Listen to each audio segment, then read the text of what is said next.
What's up, everybody? I'm Sydney Goodman, and in today's Daily Fix, Scalpers got us good, GameStop saga continues, and Elon Musk and cyborg monkeys. Roll the thing. Next-gen consoles have been out for a few months now, but it's still pretty tough to actually get your hands on one, most specifically a PS5. And while inventory shortages obviously don't help things, a new report estimates 10 to 15% of all PS5s sold in the US were resold by scalpers. Data engineer Michael Driscoll posted a series of reports on the scalping market, with one focused on PS5. The report took data for thousands of listings on eBay and StockX through January 16th, and only included items that had actually sold and excluded listings from low feedback accounts and those that had sold for less than retail. After all this, Driscoll had the final number. 157,000 PS5s were sold at retail price or higher in the resale market happening on eBay and StockX. This is about 7% of the 2.1-ish million PS5s VG Charts estimates were sold in the US through January 16th. Once Driscoll looked into active listings on sites and apps like OfferUp, Facebook Marketplace, and Craigslist, the final estimate was that 10 to 15% of PS5s have been resold in the US, meaning 1 in 10 PS5s were nabbed by scalpers and resold.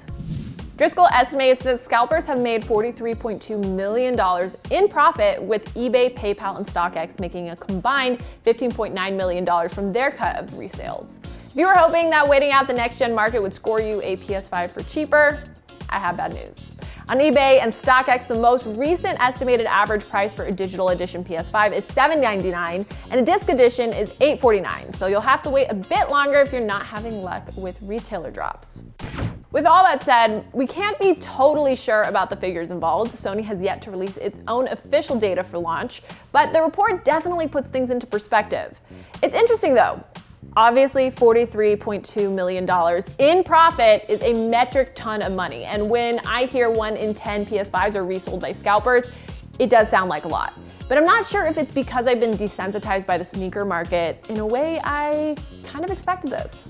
By no means am I saying I was hoping this would happen. I'd much rather have everyone who wants to have a PS5 get a PS5 for the price that Sony has decided to sell it for. But anytime there's a shortage of supply, you're gonna run into scalpers, and it's just such a gray area. It's so frustrating, but technically totally legal.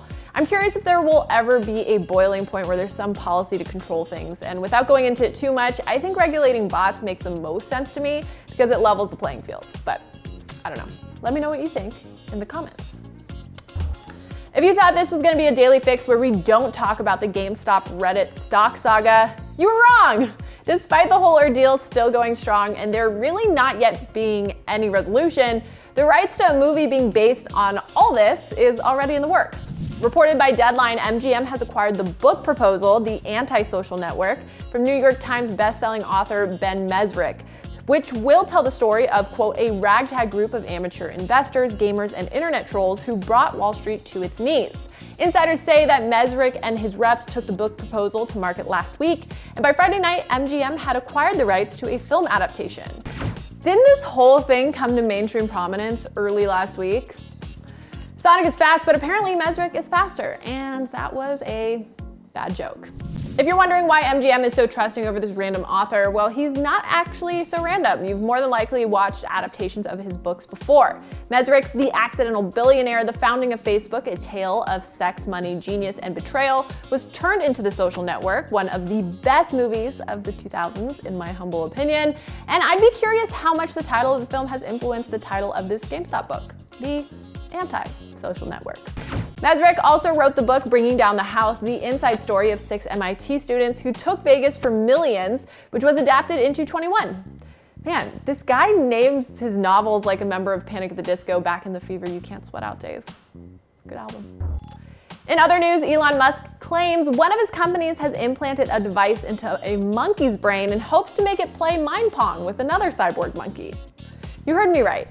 Musk discussed the augmented monkey in a speech hosted on private social app Clubhouse, according to Sky News. During the talk, he revealed that his brain-machine interface company, Neuralink, has, quote, a monkey with a wireless implant in their skull with tiny wires. The company is using the monkey as a test subject for its technology, with the ultimate aim to create a brain-computer interface, with current trials focused on potentially using the tech to treat people with brain and spinal injuries. And as part of these tests, Musk wants to make the monkey play video games in its own mind. And that was my cat over there, and this is the Daily Fix. I'm Cindy Goodman, and I hope your day is as awesome as you are now that you're all caught up on the news. If you're wondering what games you have to look forward to this month, check out our video that breaks down the biggest game releases of February.